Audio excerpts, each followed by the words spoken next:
Hi, in this video on retirement, I'd like to talk about, obviously, the aging process. Now, the aging process, as we know, is inevitable. It's a fact of nature.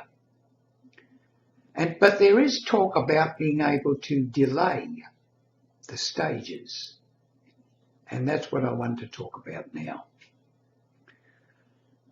As I've said in these videos, I've now been retired for 28 years. I'm 87 years of age, and I'm still going pretty well.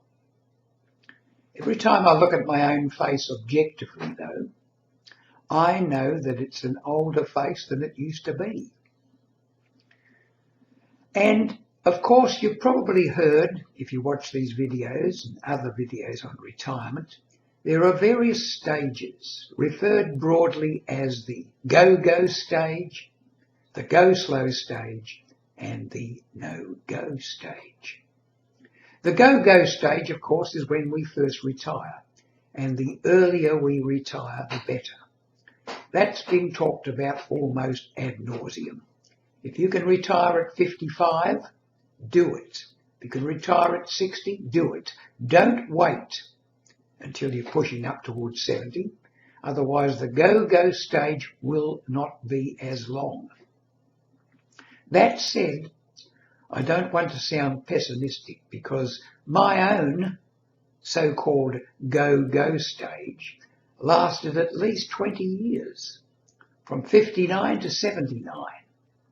Once I got into my 80s, my early 80s, as I said, I'm now 87, by the time I got to about 82, 83, I realised I was on the cusp of the go-slow age.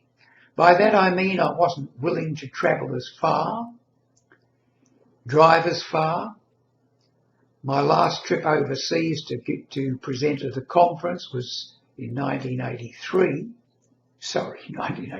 when I was 83. And the motivation gradually wanes.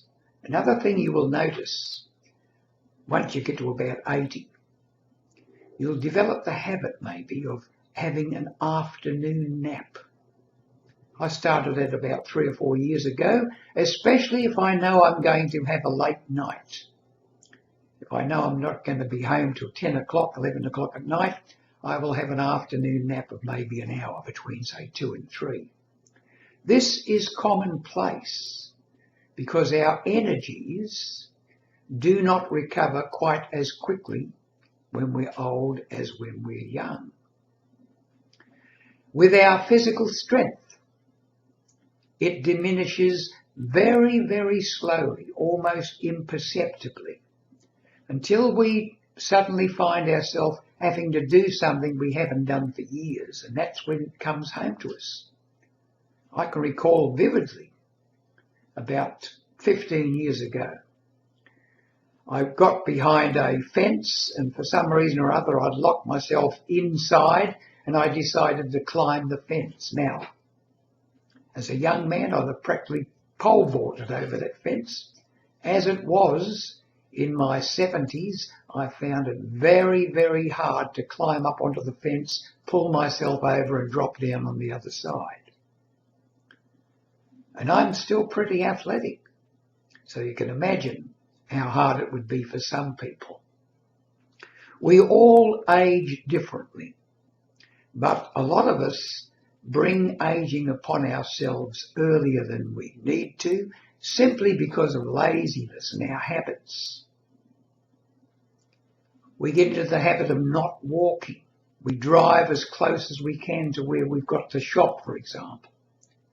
We need to exercise as much as possible, well, not as much as possible, as much as practicable.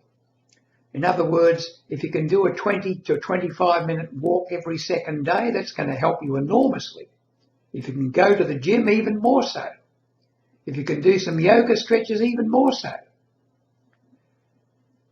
Your body needs to be kept as fit as possible. But as I said, when you get to the go slow stage, and I think I'm entering into that now, when you find, for example, the authorities make you do a test to see whether you can still drive and so forth, you know you are getting older. I used to drive heavy vehicles. 4 on the floor, 8 on the floor. Now I drive my car, it's an automatic, no more than 10 kilometre radius from where I live. This is one of those stages where we contract inwards as we get older. We expand into life as children and we withdraw from life as we get older. This is a fact of life. But you can still enjoy it, providing you keep fit, providing you keep motivated, providing you feel that you have a purpose to live. That's very important. Having that purpose will keep you motivated, keep you moving, keep you happy long into retirement.